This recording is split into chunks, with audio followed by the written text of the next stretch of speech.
La preparación del caso y lo que realmente significa. Según se recordará, el decorador del capítulo 1 perdió el juicio y tuvo que pagar las varillas de cortinas porque su abogado había fallado en lo esencial. Cuando usted comienza a presentarse ante los tribunales para ganarse la vida, entonces verá que el defecto más común entre sus colegas es precisamente la falta de preparación del caso. La preparación preliminar implica un volumen de trabajo que a menudo se ha comparado con el de la parte del témpano que hundiera al Titanic, o sea, la que está debajo del agua, aproximadamente el 87% del volumen total. Usted no puede verla desde lejos, pero sabe perfectamente bien que allí está. El juicio mismo es como la parte que sobresale del agua para que todos lo vean. Se cuenta que a Edward, uno de los grandes abogados litigantes de ahora, y tal vez el más grande de ellos, al felicitarle por su brillante tácita en cierto juicio, le dijera a su admirador: fue como sacar el conejo del sombrero. Sí, contestó William, pero para sacarlo se necesita llegar al tribunal con 50 conejos, 50 sombreros y mucha suerte. Entonces, si se tiene fortuna, se puede utilizar un conejo y un sombrero. La preparación es el trabajo agotador, laborioso y a veces decepcionante, pero es una obligación sagrada que en un abogado litigante recae con su cliente. Se dice, los grandes abogados litigantes del pasado eran básicamente oradores brillantes que para ganar sus casos confiaban más en la retórica que en el estudio de los hechos. Al dirigirse a los jurados, gente mucho más sencilla y menos preparada que los de ahora, solían citar la Biblia y los pasajes de la Enciclopedia Británica y otras obras literarias famosas para conmover a sus oyentes. Aquellos días no volverán. Se le acredita a Edward el haber inspirado a la nueva generación de abogados litigantes que se distingue principalmente por su acuciosa preparación del caso y no solamente por su oratoria. Demostró el éxito de sus métodos con una larga serie de asombrosas victorias judiciales en los años 50 y 60, poniendo un ejemplo para lo que siguieran todos los profesionales del derecho. Los cimientos de una buena preparación consisten en una buena investigación.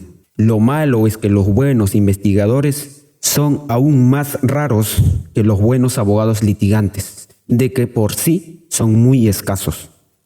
A los estudiantes de leyes se les proporcionan tan pocos conocimientos en materia de investigación que difícilmente podrán juzgar si el trabajo que le entrega a un investigador es excelente, bueno, mediocre o incompetente.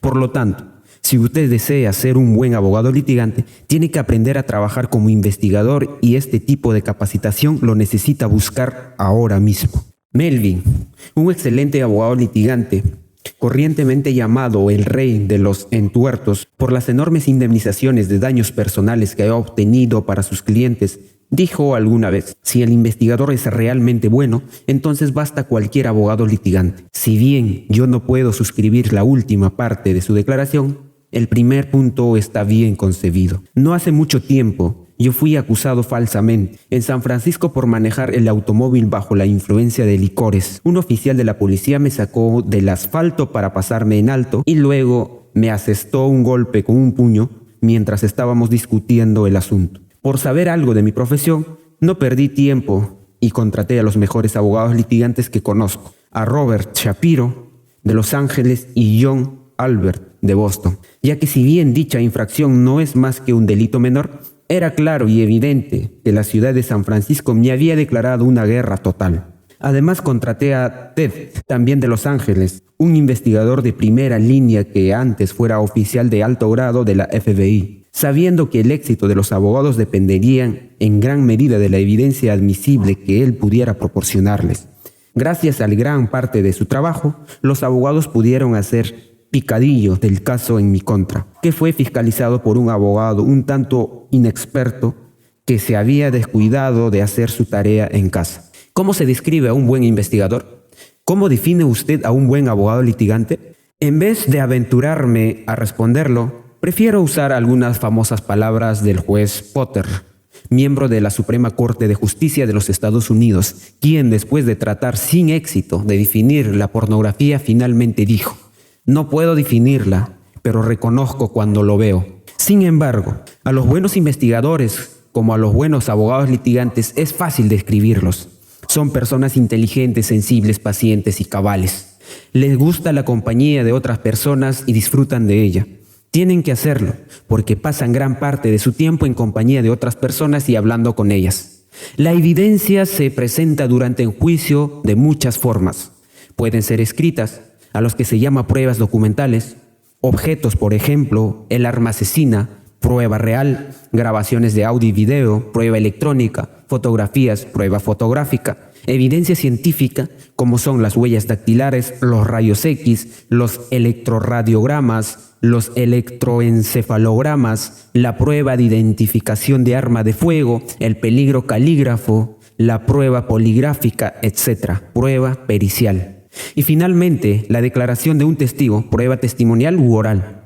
Un buen investigador estará preparado para manejar todos los tipos diferentes de evidencia, pero sabrá que sus mejores cartas serán las de tipo más difícil de manejar, las pruebas testimoniales, la cual quiere decir las personas. Si bien cualquier tipo de evidencia puede estar en disputa durante un juicio, en la actualidad el 90% de lo que realmente se litiga son las declaraciones de quienes suben al estrado de los testigos. Existe una buena razón para ello. Considérese desde un punto de vista objetivo lo que un abogado litigante pretende hacer cuando prepara una gran escena en el tribunal. Ante todo, y principalmente está tratando de recrear toda la historia en un evento, cuyos orígenes pueden remontarse a muchos años antes de que éste ocurriera. Es raro, pero puede tener una película para facilitar su tarea. Por ejemplo, el asesinato de Lee Harvey fue filmado y la película se utilizó en el juicio para demostrar la culpabilidad de Jack Ruby, el acusado. También cuando John disparó sobre el presidente Ronald en 1981, el acontecimiento fue filmado por un reportero. En ambos casos, los abogados defensores vieron que difícilmente podrían disputar lo que la cámara había captado y por tanto basaron su defensa en la afirmación de una cosa que no se puede ver en ninguna cámara: el estado mental del atacante. Pero estos son casos excepcionales. Normalmente no existe ninguna cámara de videocinta cuando ocurre tal evento. El abogado tiene que recrear estos acontecimientos con un tipo de evidencia mucho menos concreta: el testimonio de las personas que se presentan en el estrado de los testigos para describir lo que creen que han visto. Pero las personas no son cámaras y sus esfuerzos por recrear los diversos momentos de la historia de un hecho no son tan fieles como cuanto a los detalles del acontecimiento original, como puede serlo la cámara. Antes de que un ser humano pueda observar un acontecimiento tal como realmente ocurre y antes de que pueda describir sus observaciones en un tribunal jurídico, tienen que salvarse varios obstáculos que se deben a las deficiencias de las facultades humanas. Un buen testigo es el que tiene agudeza de la percepción, excelente memoria, habilidad para expresarse claramente y es veraz, todo ello y en este orden. Si un testigo ocular tuviera todas esas cualidades en sumo grado, podría presentarle al jurado una imagen de lo ocurrido, tan exacta como la de una cámara. Pero jamás ha habido tal ser humano y no espero vivir para ver el último de ellos. Examinemos estas facultades una por una. La primera de ellas es la percepción. Usted ha ido por la vida hasta ahora diciendo a la gente: yo he visto, yo vi esto, vi aquello, cuando al verbo ver no es la palabra que debiera usar. Nosotros vemos cuando cosas que jamás se registran. Nuestro verdadero campo de visión es de aproximadamente 180 grados. Para revalidar la licencia del piloto, uno tiene que someterse periódicamente a exámenes de la vista, los cuales incluyen una prueba de visión periférica, o sea, la aptitud para mirar directamente hacia adelante y no obstante seguir viendo un objeto que se encuentra a poca distancia y a la derecha o a la izquierda, con el rabo del ojo, por así decirlo.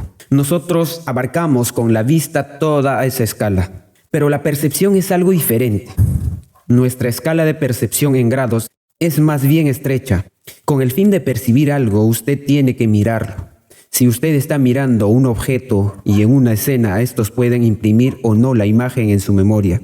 Si lo hacen, entonces usted será capaz de describirlos de alguna manera posteriormente. Por ejemplo, en este momento usted está viendo la página de este libro y las palabras que percibe una por una. Las traduce a ideas para guardarlas en su memoria. Posteriormente, hoy mismo o mañana, usted podría repetirle a un amigo en términos generales lo que dice aquí. De aquí a un año, si usted hace lo que yo espero enseñarle, pasarán dos cosas. Primera, usted tendrá un vago recuerdo de lo que dice el texto que ahora está considerando y, en segundo lugar, si vuelve a leer este capítulo encontrará que tiene mucho más sentido y sacará mucho más provecho de él. Esa mejora aumentará anualmente y le recomiendo seguir con este ejercicio hasta que haya intentado litigar un número suficiente de casos. Usted percibe las palabras en esta página porque las mira directamente mientras continúa. Usted no deja de ver la página entera, pero si usted fija la mirada en un punto de esta página, ya no podrá leerla, sino solamente determinar que allí está. Para leer las palabras, usted tiene que mover el foco de su visión de izquierda a derecha, de abajo hacia arriba de la página. Esto ilustra el hecho de que quise señalar cuando dije que la escala de percepción es estrecha. Al tratar con los testigos, este es uno de los diversos fenómenos que producen graves problemas en los tribunales y a los abogados. Las personas reiteradamente testifican acerca de las cosas que vieron, pero ¿qué es lo que realmente percibieron? Permítanme dar un par de ejemplos clásicos. Se ha dicho que una visión periférica es eficaz en una escala de aproximadamente 180 grados. Aunque usted no pueda percibir las cosas que ocurren a un lado de su campo visual, usted sí se da cuenta de ellas. Un destello de luz o un movimiento repentino que ocurra a su extrema derecha atraerá su atención, haciendo que le mire y luego que le perciba. Sin embargo, para cuando usted percibe la escena de un evento importante sobre el cual posteriormente tenga que atestiguar, este ya no existe. No duró más que una fracción de segundos y allí está el problema. Tómese el caso de un disparo de arma de fuego y de los dos vehículos que chocaron en un crucero. A menos que usted por algún motivo tenga la vista fija en el arma o en los vehículos en el momento en que hacen contacto, es posible que lo atrajo su atención fue de sentido de audición que capta los sonidos provenientes de todas las direcciones. Al oír un ruido fuerte, sobre todo uno que sea inesperado, las personas suelen voltear la mirada en varias direcciones hasta localizar visualmente la fuente del ruido. Este es el motivo por el cual los ruidos nocturnos son tan enervantes porque no se puede ver su origen. Cuando finalmente se localiza y se percibe esa fuente, es demasiado tarde. El arma ya ha sido disparada y los vehículos están rebotando uno contra el otro. Sin embargo, en este punto interviene un fenómeno psicológico que posteriormente se hace creer a la persona que realmente estuvo observando el acontecimiento desde antes de que se oyera el ruido. El móvil más fuerte que se conozca en el hombre o en la bestia es el instinto de sobrevivir. El momento en que un ser humano se cree amenazado por cualquier cosa, reacciona con lo que a veces se llama el síndrome de pelear, huir, no hacer nada. Estos son los 3 remedios disponibles, uno de los cuales tiene que elegirse rápidamente. Para comprender el síndrome, imagínese que le asusta el ruido de un disparo. Se voltea con rapidez y ve que a una distancia de 7 metros se encuentra un hombre con una pistola en la mano.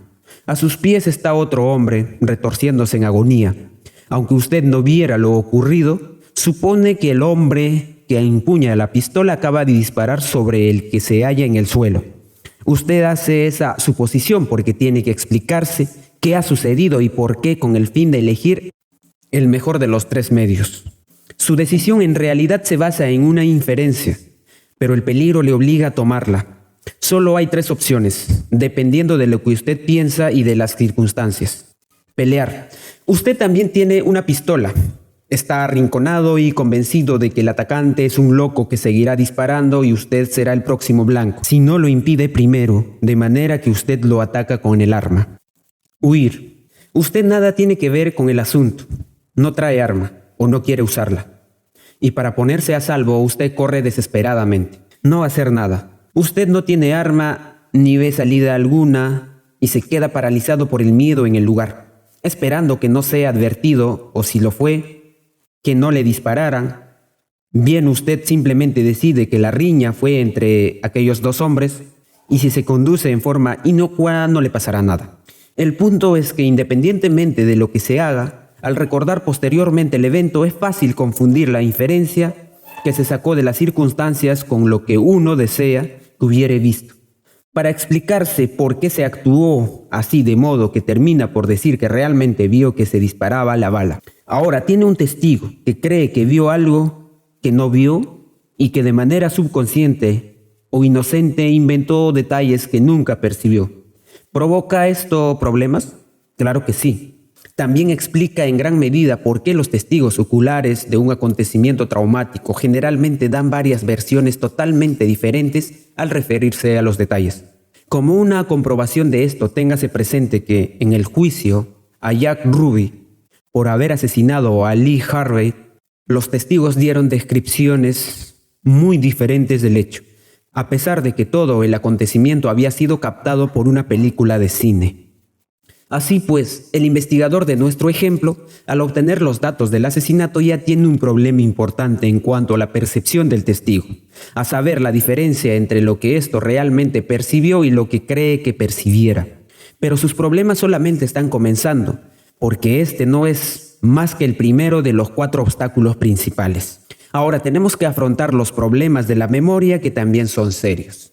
Ante todo, está bien establecido que la memoria se desvanece con el tiempo y a diferentes ritmos.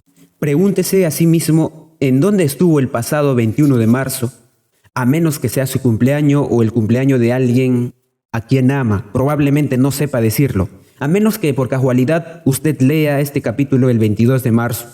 Pero si yo preguntara en dónde estuvo usted en la mañana de la Navidad pasada, es más probable, al ahondar de sus recuerdos, encontraríamos la respuesta correcta. En segundo lugar, si usted presenció un evento que suscita un litigio, le interrogarán a usted repetidamente y algunos interrogadores pueden ser muy expertos y tienen interés en ayudarle a su memoria para favorecer a una de las partes del caso. Suponga que usted vio por lo menos una parte del asesinato, el cual se ha hablado en páginas anteriores, y que usted sabe que había otras 3 personas en el escenario del crimen. Usted recuerda que el atacante llevaba puesta una chaquetilla deportiva azul. Le relata esto al investigador, quien menciona que los otros 3 testigos estaban convencidos de que el atacante tenía puesto un suéter de color café. Usted se preocupa. En aquel momento todo fue muy desconcertante y tal vez usted no observó correctamente. Tal vez la iluminación no estaba muy clara. A usted no le agradó la perspectiva de testificar en el caso y lo que contradigan otros 3 testigos. Muy pronto es fácil que un suéter café sustituya en su memoria a la chaquetilla azul. Y usted afirma la declaración afirmando que vio un suéter café. Cuando usted testifica en un juicio, se asombra al descubrir que solamente 2 de los 3 están testificando y uno de ellos dice haber visto un traje de negocios gris, en tanto que el otro afirma recordar un abrigo verde. A medida que la memoria se desvanece, se vuelve más vulnerable al poder de la sugestión y el uso de este poder es frecuentemente en la etapa de la preparación preliminar. Por la simple razón de que todos los interrogadores, sean abogados o investigadores, tienen que afilar sus hachas. La actitud objetiva e imparcial es cosa de los jueces y de los jurados, pero no de los que quienes tienen que tomar bandos en un juicio. Por tanto, aún en el caso de que alguien percibió un evento correctamente tal como ocurriera a la hora del juicio, su historia ya puede estar frecuentemente distorsionada, debido a dicho desvanecimiento de la memoria combinado con cierta susceptibilidad de la sugestión. Pero suponiendo que nuestro testigo percibiera bien el evento que se está juzgando y que lograra recordarlo todo sin que se le desvanezcan los recuerdos y sin indebida distorsión, tenemos que afrontar aún el siguiente problema relacionado con su modo de expresarse y uso de sus palabras. A fin de transferir la información de la mente, la del testigo, a otras, la de los jurados, las imágenes grabadas en la memoria tienen que traducirse a palabras que son habladas o transmitidas por el testigo, escuchadas, recibidas por los miembros del jurado y convertidas nuevamente a imágenes mentales. De acuerdo con la capacidad del testigo de hacer buen uso del lenguaje y la capacidad de que los jurados, o por lo menos de algunos de ellos, para comprender lo que se dice, habrá cierto grado de deformación por deslizamiento en la imagen recibida. El transmitir imágenes por medio de palabras implica varios riesgos para nuestro sistema de recrear un momento de una historia remota. Supóngase, por ejemplo, que la persona que viera el asesinato con arma de fuego fuera un niño pequeño. Debemos confiar en que alguien tan joven sepa presentar una imagen hablada exactamente de lo que ocurriera cuando el arma fue disparada. ¿Qué sucedería si las fantasías interfirieran en su recuerdo, ¿se permitiría testificar a un niño, digamos, a un niño menor de 12 años? En esos casos, el juez instructor pedirá al jurado que se retire y celebrará una sesión en ausencia de éste para determinar si el niño es una persona competente para desempeñar como testigo, y si se decide que lo es, el niño podrá presentarle al jurado su versión de los hechos, no obstante que sea un poco caótico. O bien, supóngase que el testigo es un erudito totalmente incapaz de expresarse en lo que podríamos llamar un lenguaje ordinario. Puede tener un recuerdo del evento totalmente exacto, pero salvo que esté dispuesto a bajar el plano de la conversación a nivel que puedan comprender los miembros del jurado, solo caerá en sus mentes las imágenes más confusas. En pocas palabras, es tarea del investigador y posteriormente del abogado litigante hacer que el testigo se exprese con precisión y claridad lo mejor que pueda, y a menudo que ni siquiera eso es muy bueno. Un testigo ocular con percepción aguda y una memoria casi perfecta puede llevar al estrado algunas imágenes mentales que constituyen el fiel reflejo de los hechos tal como ocurrieron. Sin embargo, cualquier dificultad para traducir estos recuerdos en palabras pueden echar a perder la reproducción de las imágenes, que por otra parte son buenas. El último enemigo es el más peligroso. Es el que nos crea los problemas de veracidad. Supóngase que hemos sido afortunados y que el momento del asesinato estaba en el lugar del escenario una persona muy observadora o inteligente, mirando en la dirección correcta en el momento mismo en que la víctima fue asesinada. Esa persona tiene un recuerdo claro del acontecimiento, así como la habilidad para hacerse entender por todos los miembros del jurado. También supóngase que el testigo tiene un motivo muy fuerte para mentir. ¿En dónde estamos ahora? En una gran dificultad.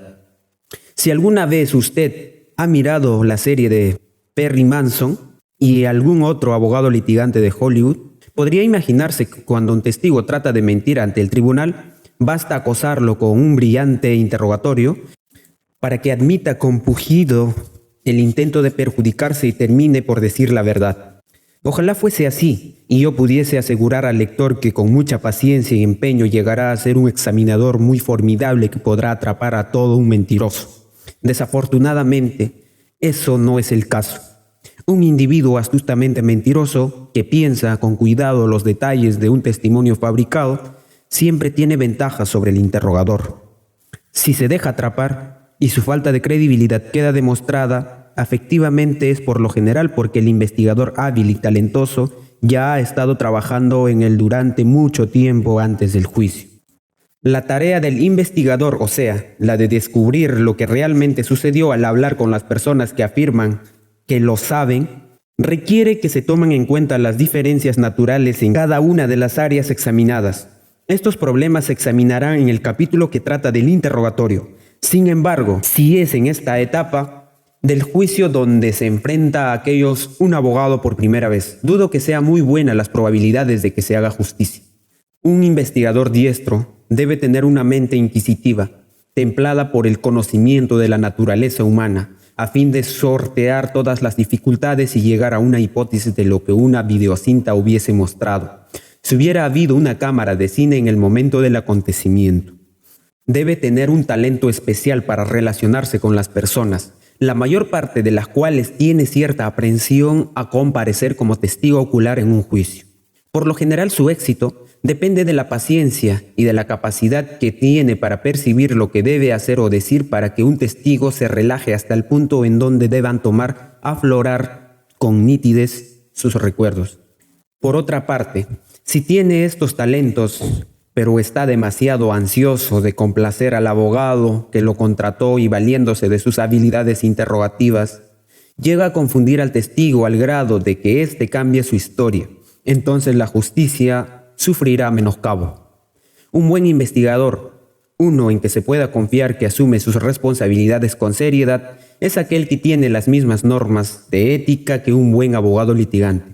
Inducir deliberadamente a un testigo a decir lo que es una mentira o encaminarle sutilmente a mentir con las promesas implícitas de alguna recompensa reduce nuestro proceso a una simple farsa.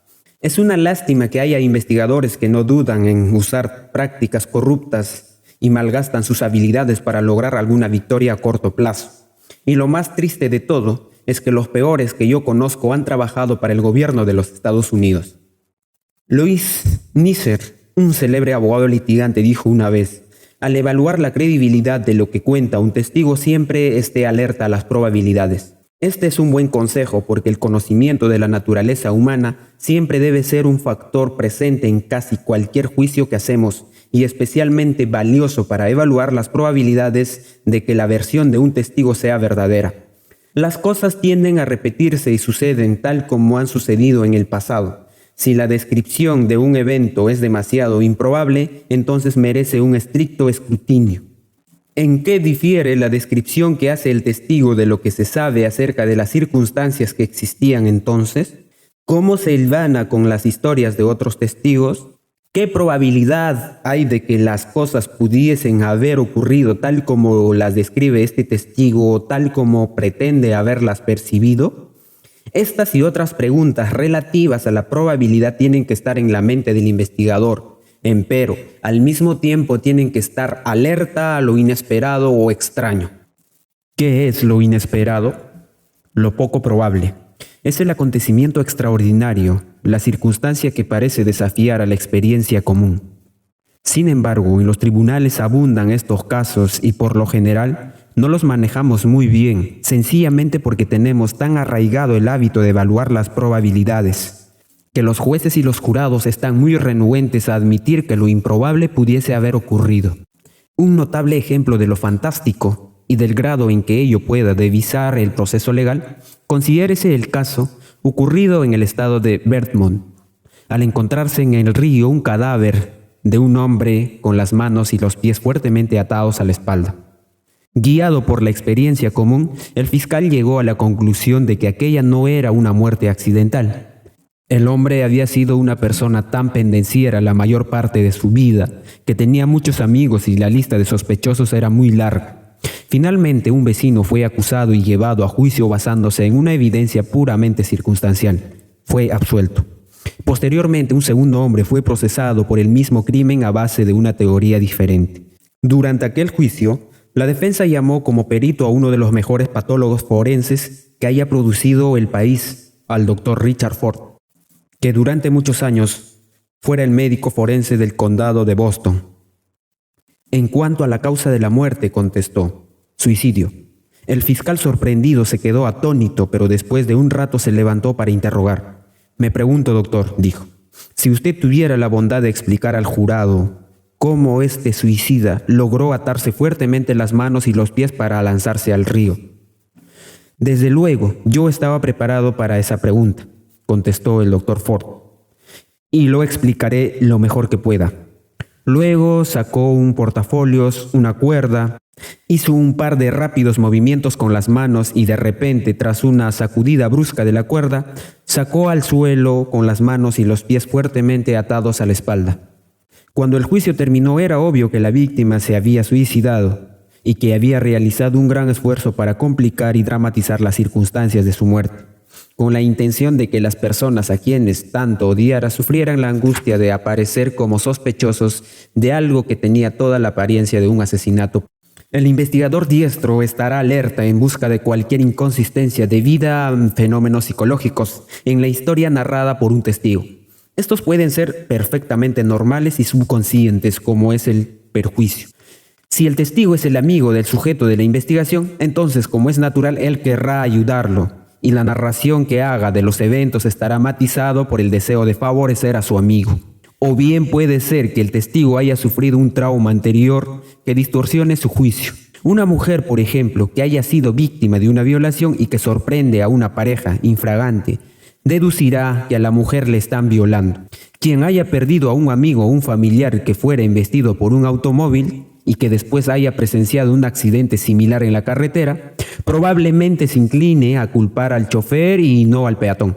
Un interrogador preparado explotará cuidadosamente y cortésmente cualquier de estos factores de distorsión. Uno de los argumentos más controvertidos en el campo de la investigación legal gira en torno a la siguiente pregunta. ¿Es necesario que el investigador intente tomarle a un testigo una declaración por escrito? Los expertos no están de acuerdo con ello. He aquí algunos de los motivos. Como se dijo, los legos tienen una idea errónea según la cual cualquiera de las declaraciones orales que hagan son fáciles de cambiar o de negar posteriormente debido a que no es más que tu palabra contra la mía, por decirlo así. Tienden a hablar libremente mientras no ven sus cuadernos de notas o una grabadora enfrente. Pueden dar todo tipo de detalles llenos de colorido u opiniones teñidas de perjuicios que son valiosísimos para el interrogatorio posterior. Si creen que están sosteniendo una conversación informal no grabada con el investigador, de hecho cualquier aparato o cosa que pueda usarse para registrar la voz humana basta para intimidar a un testigo. Por otra parte, una declaración escrita que lleva la firma de un testigo es un instrumento conveniente para tenerlo a la mano cuando el testigo trata de modificar su relato en el estrado. El testigo puede afirmar que esta declaración la escribió el investigador, que las palabras que contiene las inventó él y que no son sus propias palabras. Además, puede alegar que no leyó cuidadosamente el documento antes de firmarlo. Como esta última excusa es muy frecuente, la mayor parte de los investigadores expertos cometen a propósito por lo menos un error obvio en cada página de la declaración y luego dejan que el testigo descubra. Marque y corrija esos errores a medida que va leyendo cada página antes de firmar. Este método por lo general elimina de manera efectiva la posibilidad de que cualquier testigo afirme posteriormente que no examinó el texto antes de firmarlo. Con algunas excepciones, personalmente no estoy a favor de pedirle a un testigo una declaración por escrito, a menos de que él aclare que se sentirá cómodo si lo hace. Existen varios motivos para sustentar esta opinión. Ante todo, a menudo es necesario investigar a un testigo y varias veces entre la entrevista inicial y el juicio. Si un investigador insiste en concretar por escrito la información que ofrece el testigo en la primera entrevista, puede maniatar al testigo en una situación comprometedora que ordinariamente es contraproducente. Son pocas las personas que cuando se les entrevista por primera vez recuerdan todos los detalles de lo que percibieron, sobre todo si apenas empieza a preparar el caso y el investigador no sabe qué preguntas debe hacer. A medida que avanza la investigación y se recaban más detalles provenientes de otras fuentes, corrientemente es necesario volver a un testigo para decirle información adicional o para aclarar alguna aseveración anterior. Y es aquí donde se halla el problema. Una declaración por escrito es un compromiso, y si bien es perfectamente legítimo completar tal declaración con información veraz, la mayor parte de los testigos se sienten comprometidos y muestran renuentes a decir cualquier cosa que rectifica o contradiga esa declaración, aunque el material adicional sea la descripción fiel y correcta de un recuerdo nuevo evocado por los detalles que proporciona el investigador y que él había obtenido de otras fuentes. Para agravar esta situación está el detalle de que una buena declaración debe cubrir todo lo que un testigo afirma haber recibido y también todo lo que él niega haber visto. En otras palabras, una buena declaración tendrá muchas oraciones en las cuales un testigo afirma que no se dio cuenta de un detalle determinado, si acaso ocurrió. Esto hace que lo sea difícil retractar en la segunda declaración lo que él ya había negado por escrito, cuando aflora el recuerdo del detalle faltante.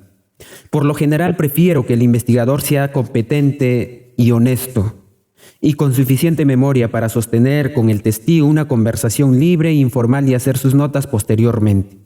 Antes del juicio, los abogados probablemente tomarán una declaración del testigo, bajo el juramento y por escrito, con cada pregunta y respuesta debidamente registrada. Esto cubre y limita desmesuradamente lo que permite el testigo decir en el juicio, independientemente de cuáles y cuántas declaraciones escritas hubiese dado antes de que se tomara su testimonio. No obstante, es importante que el investigador mantenga una buena relación de trabajo con cada testigo hasta el juicio y a lo largo del mismo. La dinámica del juicio produce muchos giros inesperados en cuanto a la evidencia y con frecuencia se suscitan cuestiones que jamás se han contemplado en las etapas preparatorias. Cada vez que parezca un nuevo dato en la evidencia, se le puede pedir al testigo que confirme, niegue o diga «no lo sé». Mientras el testigo confía en el investigador, se mantendrán abiertos los canales de comunicación y estas dificultades tan comunes en la evidencia pueden discutirse y allanarse. La investigación es una actividad continua desde el principio del caso hasta su conclusión. Una de las principales responsabilidades del investigador es asegurar en la medida de lo que sea posible que el abogado litigante no sea sorprendido en el transcurso del juicio.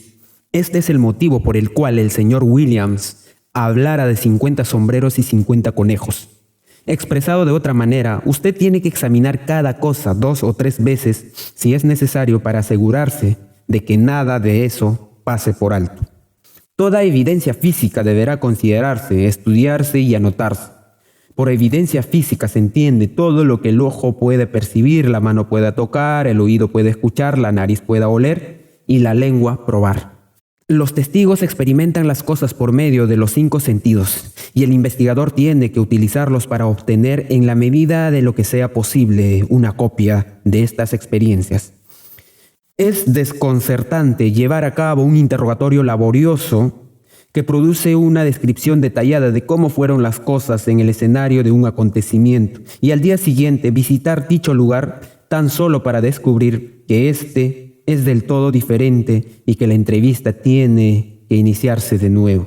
Hasta donde sea factible, un investigador experto contará con datos de primera mano sobre todo la evidencia física antes de iniciar sus entrevistas con el testigo. Si el escenario de los hechos es importante para el litigio, es preciso realizar un programa de investigación bastante detallado al principio de la investigación y colocarlo en el folder del caso. Las distancias pueden medirse por pasos y a fin de ayudar a los testigos a definirlas, decir qué distancia se halla, lo inconsciente, etc., ya que sus cálculos por lo normal son inexactos. También es una buena idea tomar una serie de fotografías de los elementos permanentes del lugar y hacerlos desde varios ángulos diferentes. Estas no solo ayudarán a los testigos a indicar dónde se encontraban en el momento de los hechos, sino también a recordar algunos de los detalles que se habían borrado. En un caso importante, usualmente vale la pena el gasto de fletar un helicóptero para tomar una fotografía aérea y contar con lo que es prácticamente un mapa de la zona. Cuantas más auxiliares de este tipo se tenga a la mano, cuando se entrevista a testigos, más probable será que sus declaraciones sean detalladas y exactas. Se deberá adoptar la práctica de poner a prueba las afirmaciones de cada testigo importante, llevando a cabo experimentos sencillos. Si un testigo dice que percibió algo en cierta parte del escenario, mientras él se hallaba en un lugar determinado, se puede recurrir al diagrama y a las fotografías o visitar personalmente el sitio, a fin de corroborar si tal precisión fue de hecho posible o si el campo visual del testigo hubiese sido necesariamente bloqueado de alguna manera. Por otra parte, si un testigo pretende que ha oído y entendido lo que decían las personas que se encontraban a 7 metros de él y hablaban en tono normal, entonces póngase a una distancia de 7 metros de él, diga algunas palabras y pídale que demuestre su capacidad para repetirlas. Otros tipos de información también pueden verificarse si son o no factibles. Por ejemplo, si en el caso de un accidente un testigo relata que los vehículos chocaron cuando se acercaron al crucero donde ocurrieron la colisión y menciona la velocidad de cada uno, así como la distancia desde la cual los choferes podían ver la intersección, basta tener unas cuantas operaciones matemáticas. Habitualmente es fácil demostrar al testigo que, si se tomaran sus cálculos en serio, normalmente son una aproximación en el mejor de los casos. Los 2 autos jamás pudieron haber chocado. Lo mismo que tratándose de otro tipo de contacto personal mencionados en el capítulo anterior, es conveniente observar a los testigos durante las entrevistas. Es importante observarlos lo más detenida que se pueda, sin por ello hacerles sentir incómodos o atemorizados. Eso es necesario no solo para estimar el valor de lo que diga el testigo, sino también la manera de la que dice. ¿Es creíble? Se utiliza su testimonio. ¿Cómo reaccionará un juez o un jurado? ¿Se trata de una persona simpática y sincera que realmente desea ayudarle? ¿Es el tipo de persona con el cual usted disfrutaría de pasar una velada o ir de vacaciones? ¿En cuánto estimaría usted su coeficiente de inteligencia? ¿De qué manera se expresa? ¿Es cuidadoso con lo que dice? Usted repasará las respuestas de estas preguntas muchas veces antes de que el testigo sea llamado a declarar. Comúnmente, cuando existe alguna duda, el abogado litigante optará por no utilizar a un testigo, simplemente porque estará vulnerando a su interrogatorio y a la larga probablemente no representaría ventaja en el caso. Según se ha dicho, usted tendrá que aprender por sí mismo todo el oficio de la investigación, sencillamente porque la materia no está incluida en ningún plan de estudios de las escuelas de derecho. Estas enseñanzas de leyes y cumplen bien con su cometido, pero los abogados litigantes tienen que capacitarse como investigadores en la misma medida que como abogados. Y el primero de estos oficios lo tiene que aprender por sí solo. La experiencia de investigación no es fácil de adquirir, pero tampoco lo son la mayor parte de las cosas que valen la pena tener. A continuación se ofrecen algunas sugerencias que probablemente puedan completarse con muchas más procedentes de otras fuentes, la familia, los orientadores vocacionales, el abogado de papá, etc. En primer lugar, busque el tribunal de jurisdicción general más cercano y adopte la costumbre de asistir a observar algunos juicios. Determine quiénes son los jueces de instrucción expertos en litigios y pida un acta con un miembro de su personal. Explíquele que está considerando seguir la carrera de leyes y que gustaría observar algunos juicios interesantes para tener una idea del proceso. Notará que la mayor parte de los miembros del personal judicial son personas agradables y cordiales que sabrán apreciar un interés juvenil en la abogacía de litigios.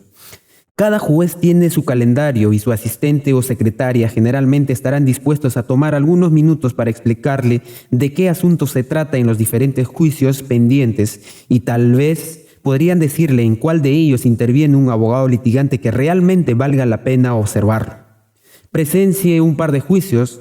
Los juicios de carácter penal y de daños personales tal vez sean los que resulten más útiles, ya que por lo general suponen acontecimientos traumáticos y son estos los que más drásticamente ponen a prueba la capacidad de un testigo para relatar sus observaciones debido a todos los motivos que ya se han explicado.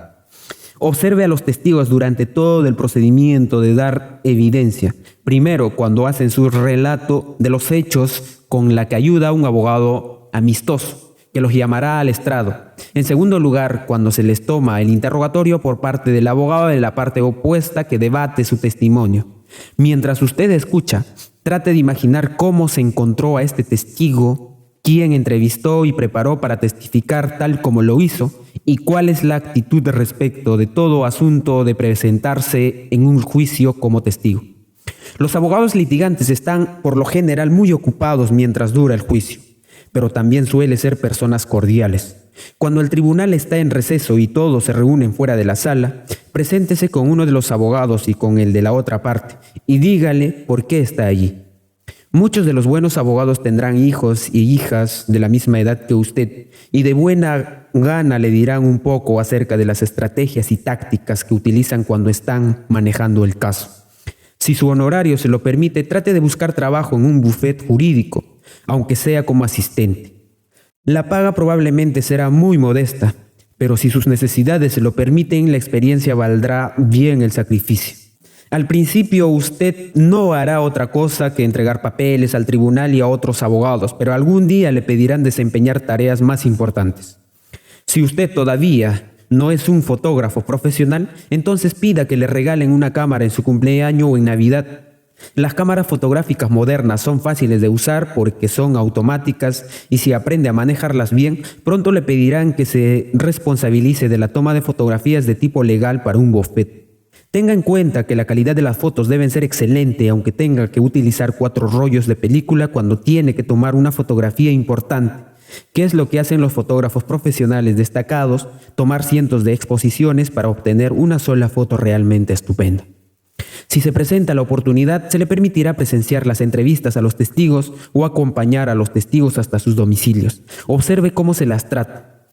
¿Qué hace el abogado mientras hace sus preguntas? ¿Mantiene la mirada fija sobre el testigo o bien mete la cabeza en sus notas? Independientemente de lo que él haga, usted observe detenidamente a la persona que está hablando, porque así usted estará aprendiendo sobre la comunicación, que es un tema de vital importancia. Sea paciente, incluso si usted siente que tiene muchos talentos innatos, no espere que esto se descubra. Los abogados son escépticos y muy conscientes de que la experiencia solo se adquiere en el tiempo. Observar a los demás inicialmente, por lo menos, ofrece muchísimas oportunidades para aprender. A medida que pasa el tiempo y se vuelve evidente que usted es afanoso y sincero en sus esfuerzos por progresar, observará que cada vez más le prestan una mayor ayuda. A los abogados les gusta hablar de sus casos, y si usted los escucha atentamente, las oportunidades de aprovechar las experiencias de ellos, aunque se trate de una versión corregida, es decir, un tanto embellecida, merecen cualquier tiempo que les dedique. Esto le dará una idea de lo que es la vida cotidiana de un abogado. Si usted es lo suficientemente afortunado para invertir cierto tiempo trabajando como practicante en un bufete de abogados, se le facilitará mucho el proceso de aclimatación al ambiente de la escuela de Derecho cuando usted llegue allí. El lenguaje y la manera de pensar propio de la profesión de las leyes ya se habrán convertido en una parte de su sistema y usted se sentirá mucho más cómodo durante la transmisión hacia la escuela de Derecho que muchos de sus compañeros de estudios. Una vez que usted ingresa a la escuela de Derecho, las oportunidades que ofrece el bufete de aprender más y de hacer más cosas importantes se multiplicarán en la medida que su iniciativa y desempeño lo permitan. Una de las primeras cosas que un estudiante aprende es la investigación de carácter legal, y al cabo de un semestre o dos se le pedirá que prepare memorándum sobre un asunto u otro. ¿Acaso se le encarguen tareas más importantes como entrevistar a un testigo o dos? Aunque solo se trate de entrevistas preliminares, usted ya podrá hacer la selección de los testigos y decidirá si una persona ha percibido lo suficiente para que valga la pena entrevistarla formalmente. Cualquiera que sea la tarea de que se haya asignado, hágale aunque no sea otra cosa que llevar el almuerzo a una de las secretarias. En la práctica del derecho, una gran parte del trabajo cotidiano no es del todo interesante y los abogados siempre están alerta para ver quién está dispuesto a realizar las tareas más aburridas sin poner reparos ni quejarse. Si usted puede arreglárselas para seguir trabajando en un bufete a lo largo de los años de estudio en la facultad, entonces habrá dado un paso gigantesco para llegar a ser un abogado litigante, porque durante ese tiempo la pericia tiende a pegarse en alguien que realmente quiere aprender.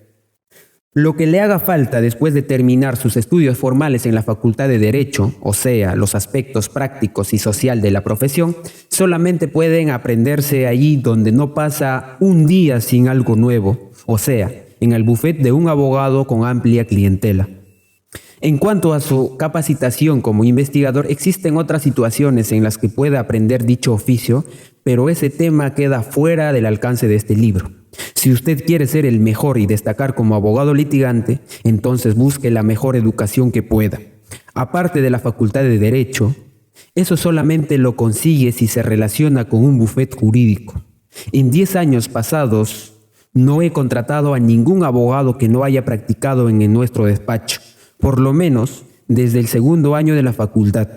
Muchos otros abogados han comprobado la sabiduría de esta política y si usted lo busca con suficiente afán y se presenta bajo la luz más favorable, no dudo que encontrará uno de ellos. No se conforme con menos.